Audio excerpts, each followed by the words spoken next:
You see what's happening. They're taking the individuality out of the government actually now, and they're passing it on to mindless committees and bureaucrats.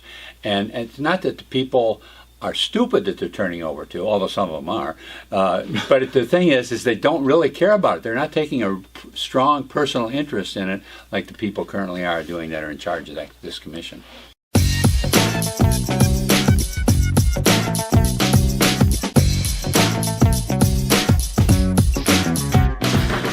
Well, here it is, Monday, and despite your best instincts and intuitions, here you are watching Talking Racine. Welcome.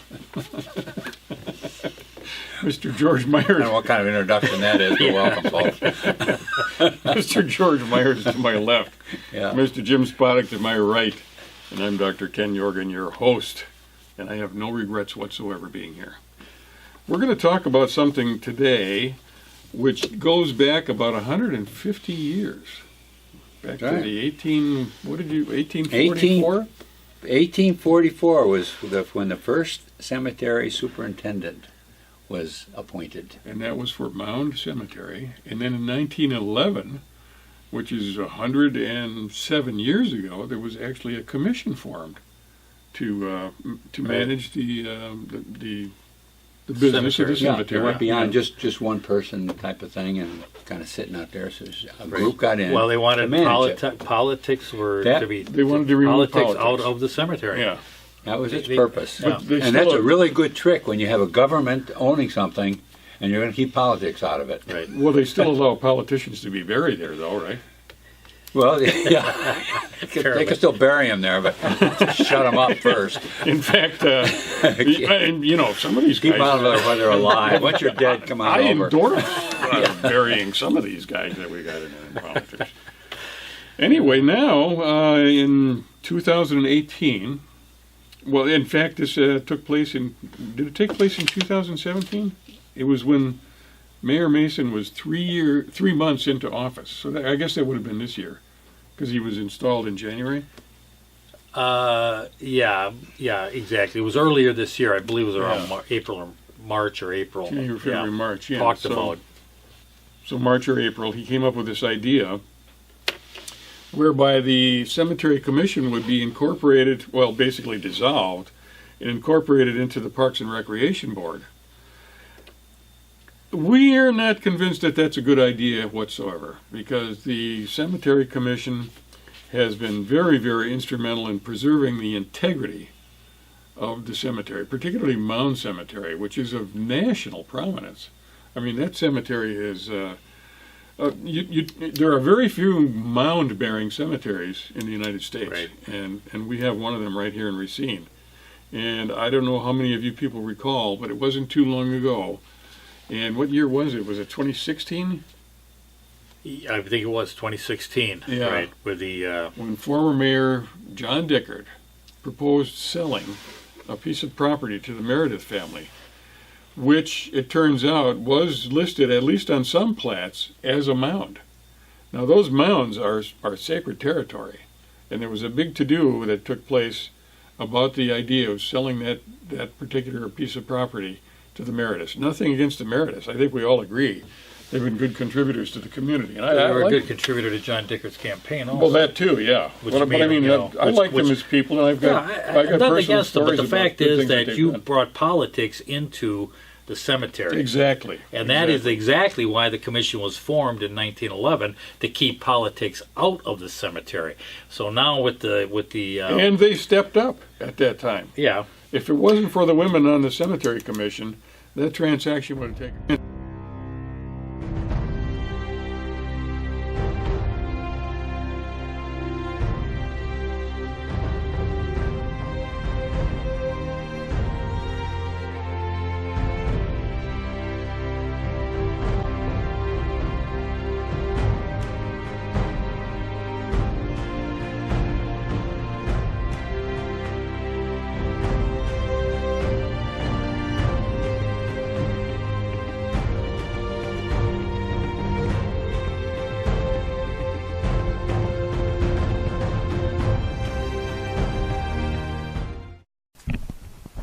Thank you for the opportunity.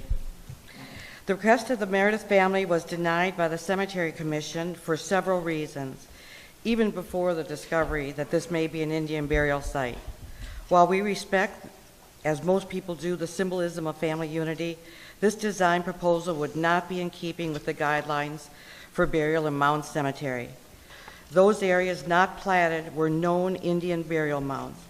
There is a reason why this spot was never platted. One of the first parcels purchased for the cemetery was from a Potawatomi family. The sale was contingent on the fact that the city promised to honor and respect the burial sites of their people.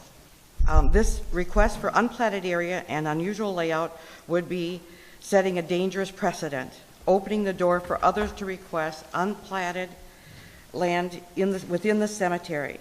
The suggestion that they would pay for 20 graves for their personal design plan is interesting, since had this area been platted in a traditional manner, it would produce 40 graves.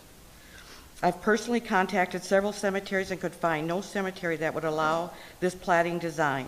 I see potential lawsuits from families that were denied burial space in Mound Cemetery. Thank you. I am also a member of the Cemetery Commission. Mount Cemetery is a 163-year-old cemetery of great national historic significance. It is our duty to protect and preserve it for future generations. The request to occupy unplatted land and to design a unique grave configuration is inconsistent with the cemetery design created by Dr. Hoy in 1850. Other cemeteries we contacted wouldn't allow this request, and neither should we, especially since there are blocks of graves available in Mound. We simply cannot have individuals redesigning the cemetery. If the area in question were platted, it would yield 40 graves, not 20. Granting the Meredith family would, in essence, be selling the area at half price. This negates the short-sighted plan to get some cash for the city. The proposal should be defeated for this reason alone. However, the major issue is that the Commission believes this area is an Indian burial ground. We believe the circular design, unique to all the roads in the cemetery, is a deliberate attempt to protect this area from use as grave space. We have found maps dating back to the 1850s that show many more mounds than what we currently have designated as the mounds in the cemetery. The council needs to do the right thing and protect this space and avoid the embarrassing publicity of having the State Historical Society, the Potawatomi tribe, the DNR, and the Department of the Interior coerce Racine to do the right thing. Most of the 138 mounds Dr. Hoy identified in Racine have been lost. Mound Cemetery is a historical treasure for the nation, and its integrity must be preserved. The Cemetery Commission is committed to doing the right thing for the cemetery and ultimately for Racine. Please uphold the Commission's decision and deny this request. Thank you.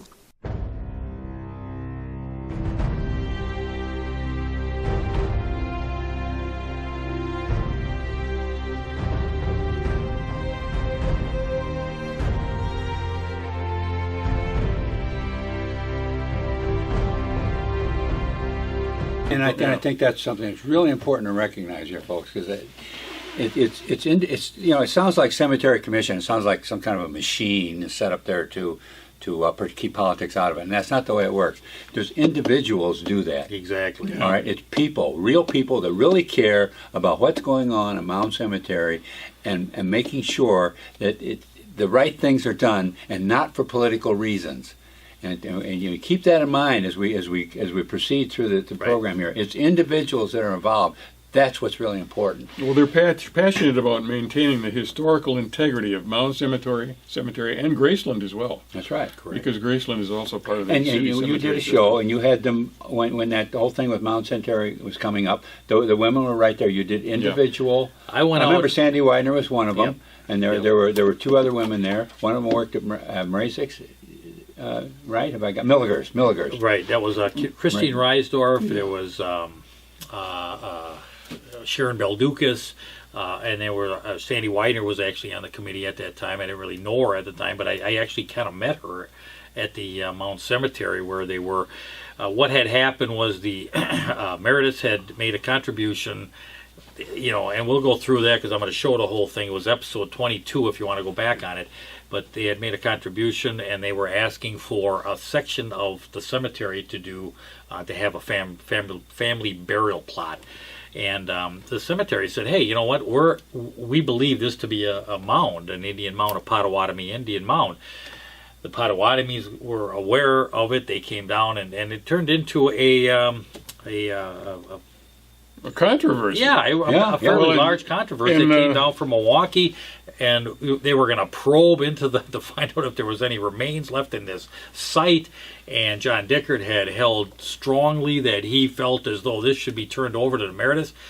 To why, I think the public realized at some point that this was totally wrong. We had a treaty with the Potawatomi from 1850 to protect those mounds. Right. And there were 140 mounds to begin with. There's only 14 left. So we did a poor job of protecting those mounds. And what is left should be protected. And to have somebody come in from Milwaukee and probe into this to find out if we can sell this to one of our campaign contributors is just...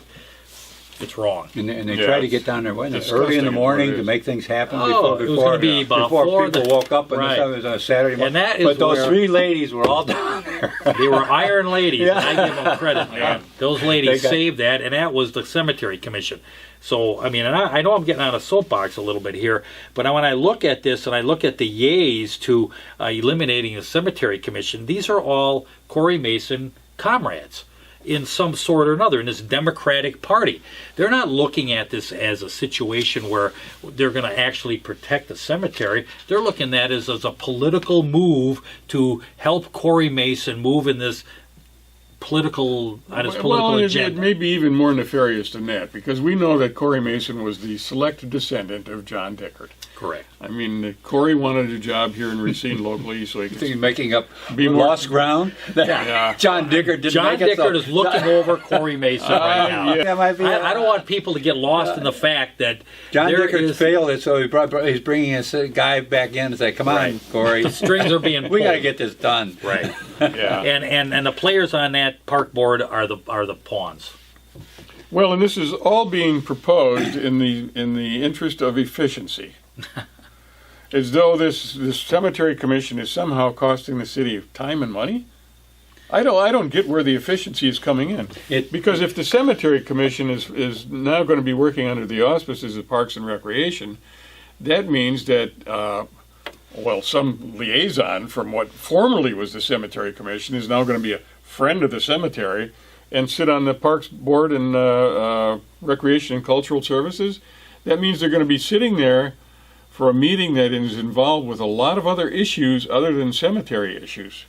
The cemetery issues are really going to be pushed off to the side. Right. I mean, you could look at it as being efficient if the board, people on the cemetery board, these people that really care, were getting paid huge salaries, $75,000, $100,000 a year or something like that. They're volunteers. But they're volunteers. There is no efficiency. What you're doing is you're taking people that care out of the picture. That's what you're doing. Exactly. And you're centralizing this power up to which, by the way, is the way. I mean, if you want an efficient government, just get an autocracy, get a dictator. They're very efficient, right? Boom, boom, boom. It happens like that. A democracy, on the other hand, is very inefficient. It's messy. It's messy. That's right. Everybody's got to say, right? You got all these thousands of people all got to say, and you have to listen to all of them. But so for more than 100 years, the cemetery that's an commission amazing thing quite too. well. They passed that on 1911 to 2018. It's 107 years.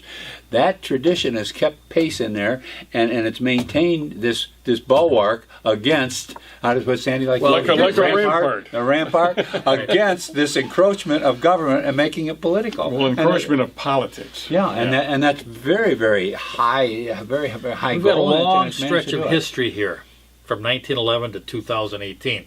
In this little slice right here, we've got Melissa Abel, Amy Shale, Christine Caprillion, and Keith Hemming taking out a commission that was installed 100+ years ago. Yeah. That's right. Have they actually thought about what it is and what the founders of that commission thought? Well, where did this which recommendation... was sent by, I believe, William Horlick was part of that. Yeah, when he was mayor back then. He was mayor, and he said, "Let's take the politics out of the cemetery." I mean, it's not for the politics. That's an amazing goal to do that long ago, and it's obviously, worked. yes. And yes. where did this emanate from? It's a direct referral, communication from the mayor, proposing an ordinance affecting the consolidation of the Board of Cemetery Commissioners and the Golf Course Liaison Committee with the Board of Parks, Recreation, and Cultural Services Commission. I got a question. Could Cory, in his wisdom here, make a miniature golf in the cemetery where you could miniature golf around the headstones of maybe Horlick and Waterwitz and some of the other, and you could actually... I think we should go over there and flashing try lights. that. Yeah, we should go over there and try that. Let's try it. You know? Or maybe cemetery headstones at Shoe Park, right near the lake. Very You nice. know, we have Mayor Dickert over there. He could be, how they always have like at the mouth. I don't care what anybody They're just says. kidding, folks. They don't really want to do Listen, that. what I'm going to say though is Dickert's behind us. I don't care what it is, and there's a clip out there that shows when Cory, decided I'm going to run for mayor. Dickert was up there, and it's like, oh, Cory Mason, come on up, and he automatically, I'm going to run for mayor. Well, you just happen to be walking by. Just walking through City Hall. There is somebody here that would like to say a few words. So, State Representative Cory Mason.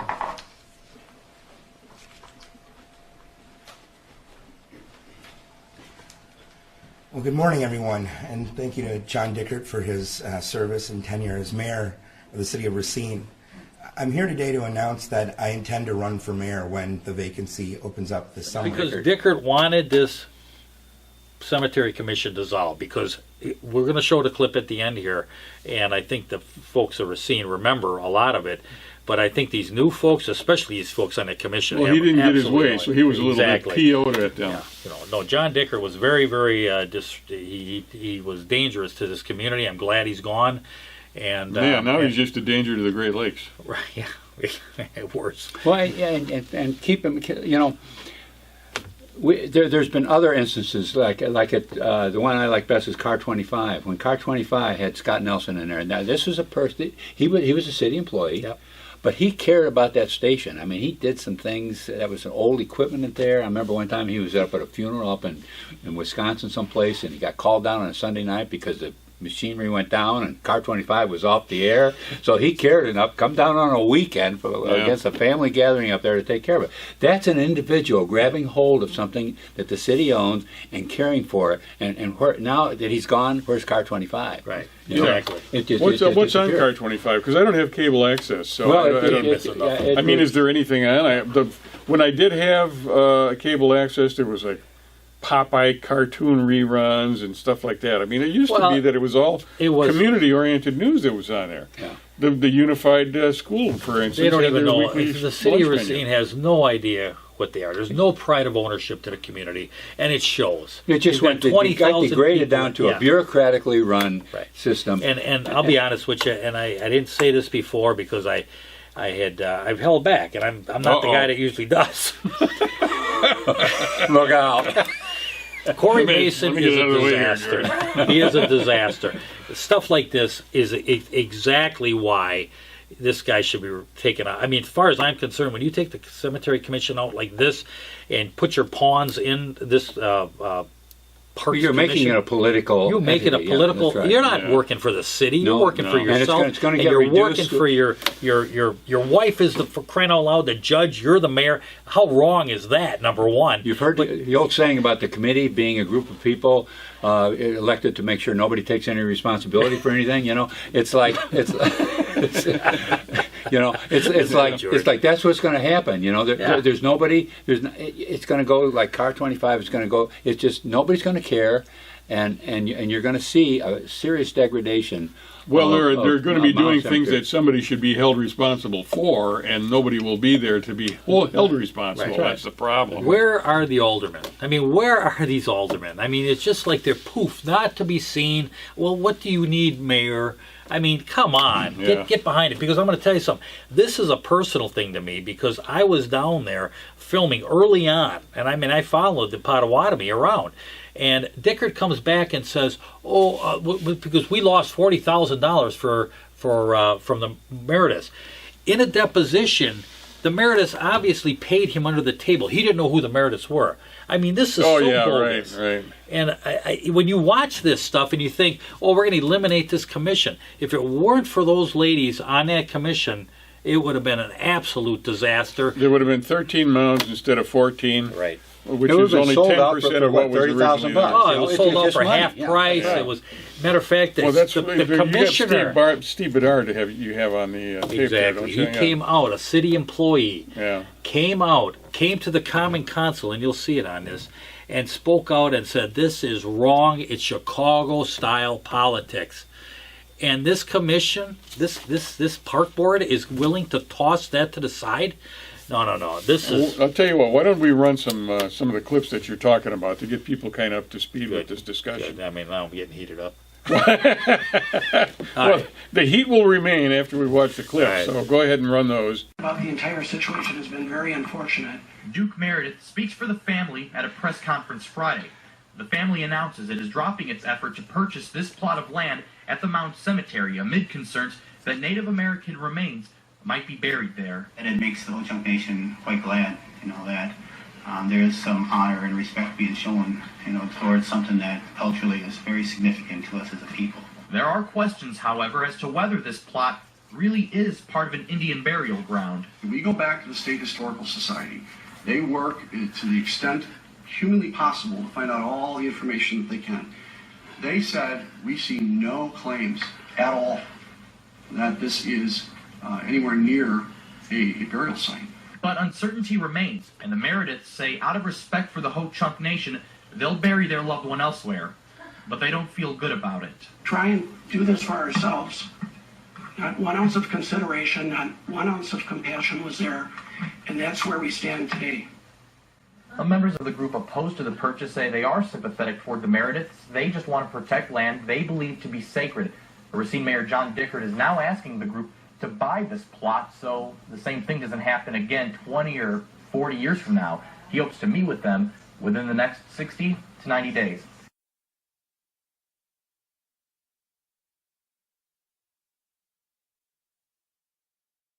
All right. The top. Yeah. So who is Meredith referenced in the top email of Exhibit 1578? I have no idea. You don't know who the Meredith contribution is from? No. Would it be appropriate to break down a single contribution into 10 anonymous contributions? I don't believe that's possible. You don't believe it's appropriate? I don't know. Like I said, I don't know what the law is, so I'm not sure that you can do that or not.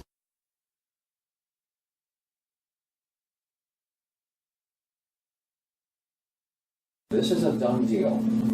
Get ready to do it. They haven't even asked permission to do it yet. The mayor told them privately, oh, yeah, you're cash customers, do it. And that's what I've been instructed to do. They're cash paying customers. This is partisan backroom Chicago politics. I was never asked, I was never consulted, I've simply gotten emails and said, this is a done deal. You see what's happening. They're taking the individuality out of the government actually now, and they're passing it on to mindless committees and bureaucrats.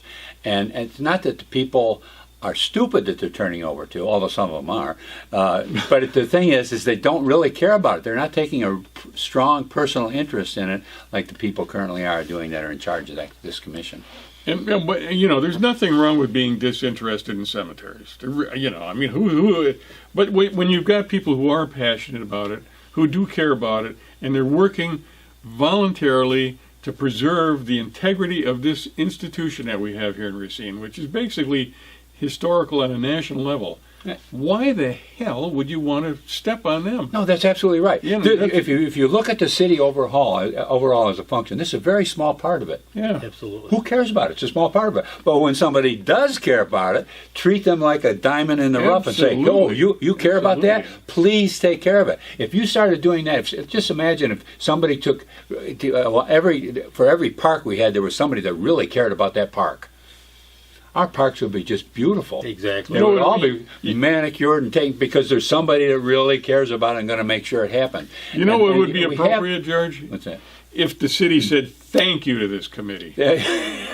That would really be appropriate. Rather than disbanding them, they ought to say thank you. Actually, give an award. Keep on keeping on. Exactly. For your Give them some recognition. Yes. Here's the thing, though. What about the Civics Board, who loses money every year?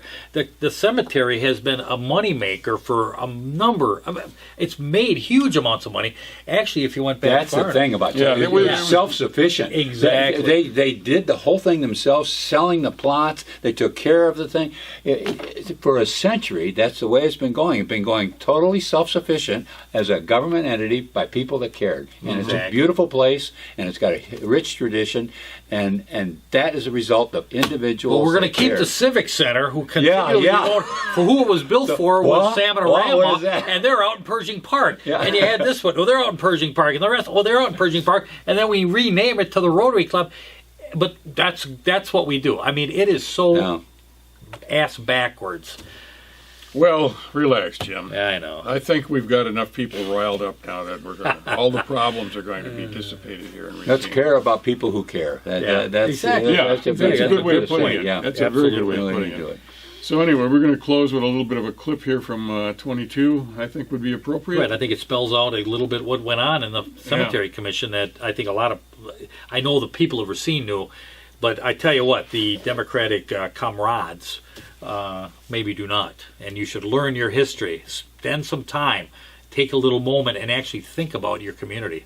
And our Monday mornings with you are not intended to make you angry. They're intended to spur you to action. So become active in your community. Thank you for being here.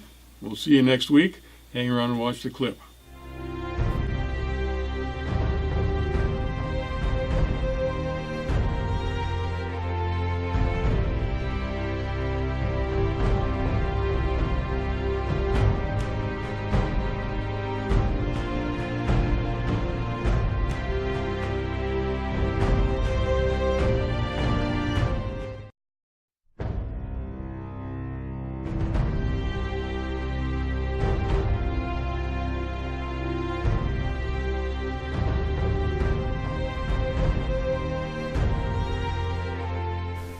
It does state that that land is saleable land.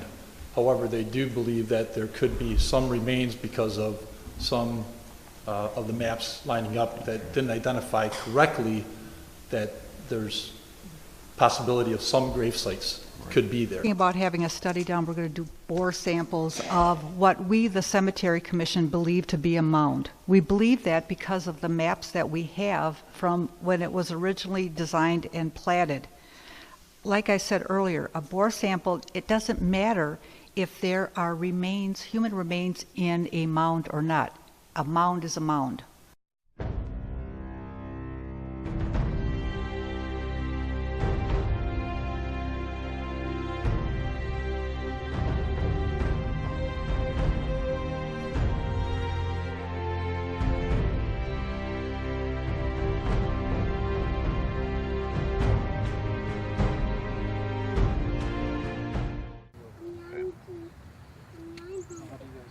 Well, I actually don't want to proceed. We can't. I don't want to proceed.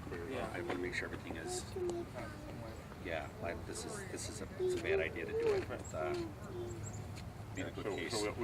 Made a great case. It's make sure everything is followed how it should be followed, and everybody gets their say on stuff before we start doing anything. So.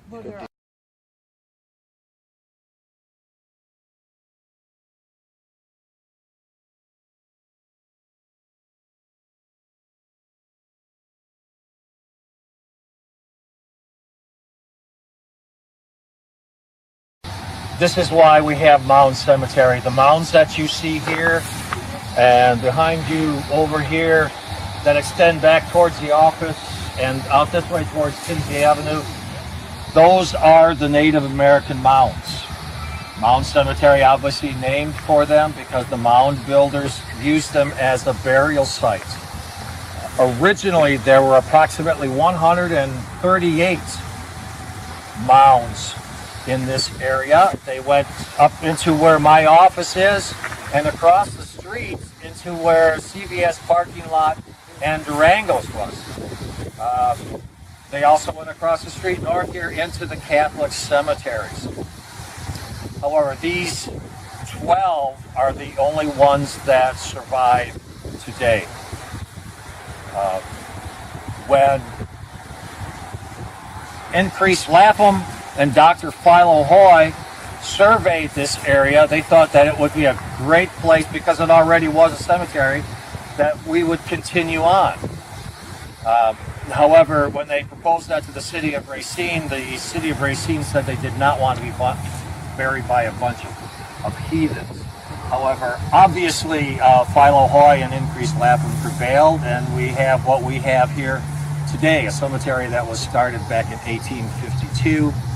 But it's not our first cemetery, by the way.